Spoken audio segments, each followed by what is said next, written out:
Assalamualaikum sahabat semuanya. Apa kabarnya?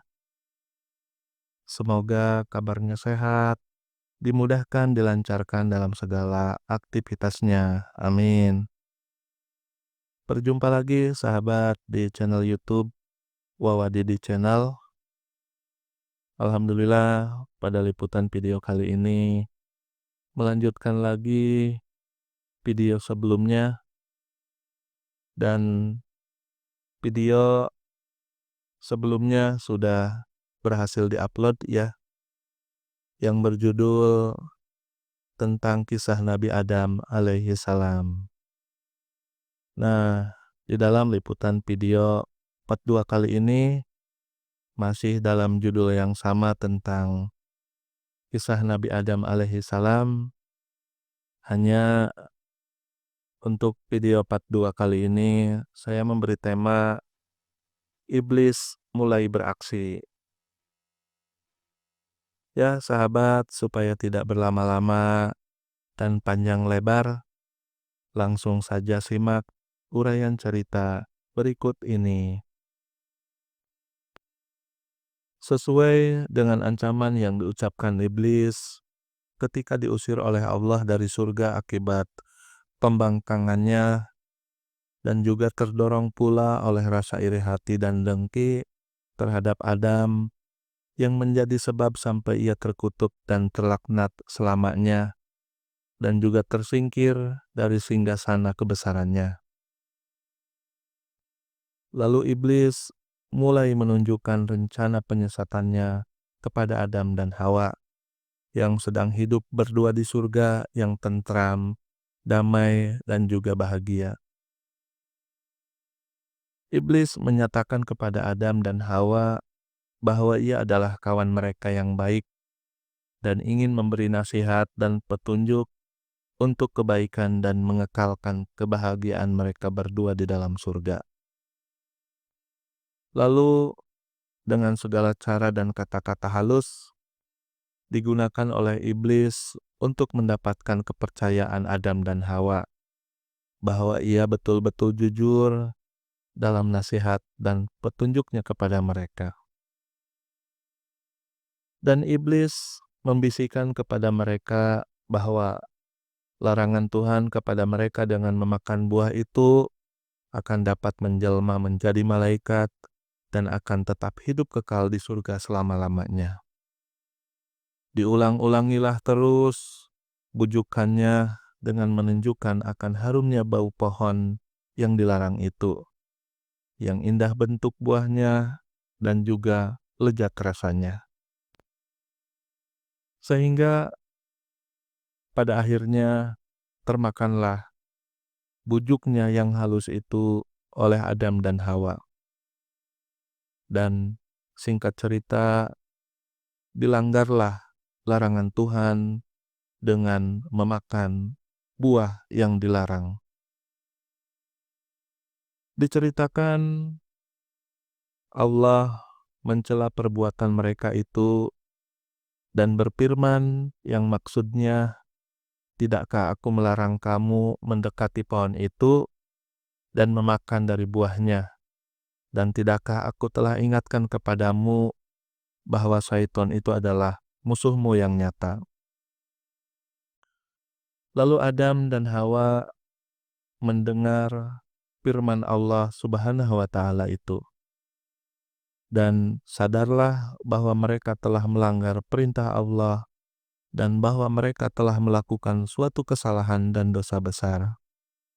Seraya menyesal, dan berkatalah Adam dan Hawa, "Wahai Tuhan kami telah menganiaya diri kami sendiri dan telah melanggar perintah-Mu karena terkena bujukan iblis itu. Maka ampunilah dosa kami, karena niscaya kami akan tergolong orang-orang yang merugi bila Engkau tidak mengampuni dan mengasihi kami." Selanjutnya, Adam dan Hawa diturunkan ke bumi. Allah telah menerima taubat Adam dan Hawa serta mengampuni perbuatan pelanggaran yang mereka telah lakukan. Hal ini membuat dada mereka sesak dan menyisakan rasa sedih akibat kelalaian peringatan Tuhan, sehingga terjerumus menjadi mangsa bujuk rayunya iblis itu. Lalu Adam dan Hawa merasa tentram setelah menerima pengampunan dari Allah Subhanahu wa Ta'ala. Dan selanjutnya Adam dan Hawa akan menjaga jangan sampai tertipu lagi oleh iblis dan akan berusaha agar pelanggaran yang telah dilakukan dan menimbulkan murka Tuhan itu menjadi pelajaran bagi mereka berdua untuk lebih berhati-hati dalam menghadapi tipu daya dan bujuk rayu iblis yang terlaknat. Harapan untuk tetap tinggal terus di surga telah pupus sudah karena perbuatan mereka melanggar perintah Allah.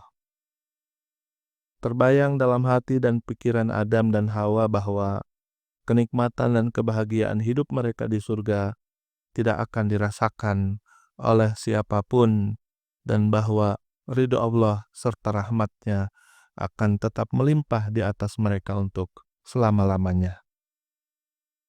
Akan tetapi Allah telah menentukan dalam takdir-Nya apa yang tidak terlintas dalam hati dan tidak terpikirkan oleh mereka.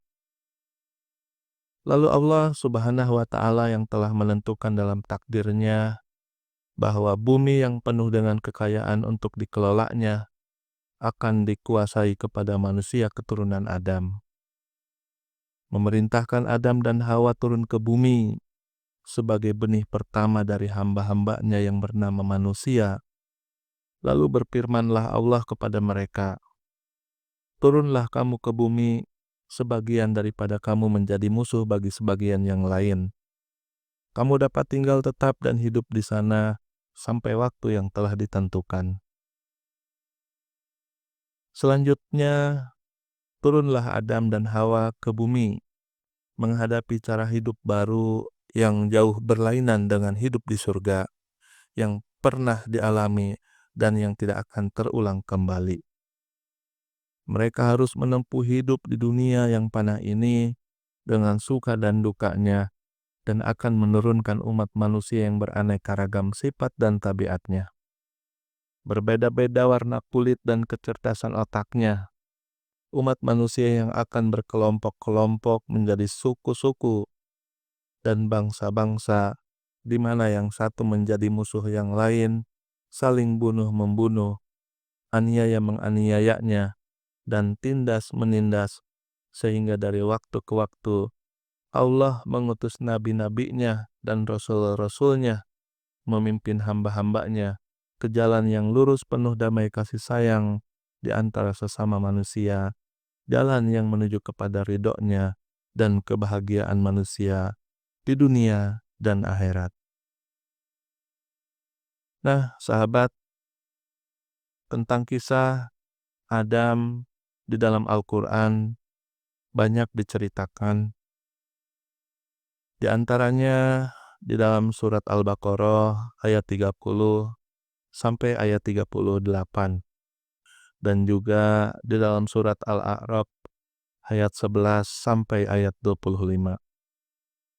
Pelajaran yang terdapat dari kisah Adam alaihissalam ini bahwasannya hikmah yang terkandung dalam perintah-perintah dan larangan-larangan Allah dan dalam apa yang diciptakannya kadangkala tidak bisa dicapai oleh otak manusia, bahkan oleh makhluknya yang terdekat, sebagaimana telah dialami oleh para malaikat tatkala diberitahu bahwa Allah akan menciptakan manusia keturunan Adam untuk menjadi khalifahnya di bumi, sehingga mereka seakan-akan keberatan dan bertanya-tanya, mengapa dan untuk apa Allah menciptakan jenis makhluk lain daripada mereka yang sudah patuh, rajin beribadah, bertasbih, bertahmid, dan mengagungkan namanya.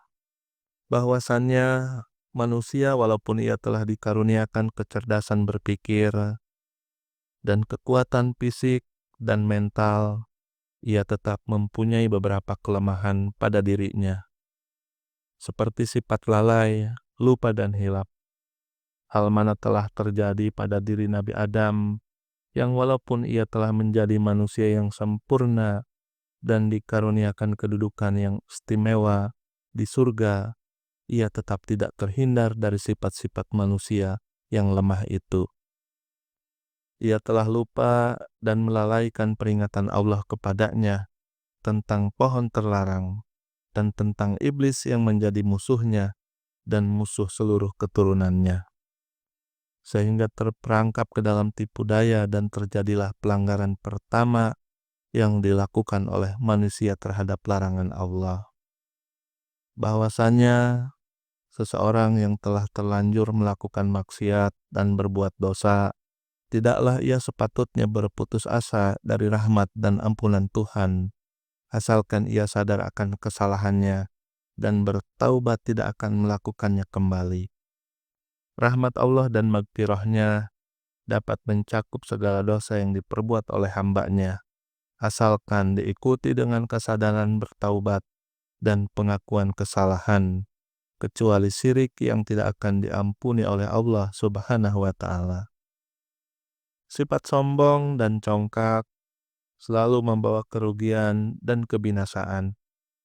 Lihatlah iblis yang turun dari singgasananya, dilucutkan kedudukannya dan diusir oleh Allah dari surga dengan disertai kutukan dan laknat yang akan melekat kepada dirinya hingga hari kiamat karena kesombongannya dan kebanggaannya dengan asal-usulnya, sehingga ia menganggap dan memandang rendah kepada Nabi Adam dan menolak untuk sujud menghormatinya walaupun itu diperintah oleh Allah Subhanahu wa Ta'ala. Nah, sahabat semuanya, itulah sekilas tentang cerita kisah Nabi Adam alaihi salam dengan tema iblis mulai beraksi. Semoga apa yang disampaikan dalam uraian cerita ini bermanfaat, khususnya untuk diri saya, umumnya untuk sahabat semuanya. Sehingga sampai di penghujung liputan video ini, sekali lagi saya mengucapkan terima kasih kepada sahabat yang sudah setia menyimak dan juga menonton liputan video ini. Saya akhiri, wassalamualaikum warahmatullahi wabarakatuh.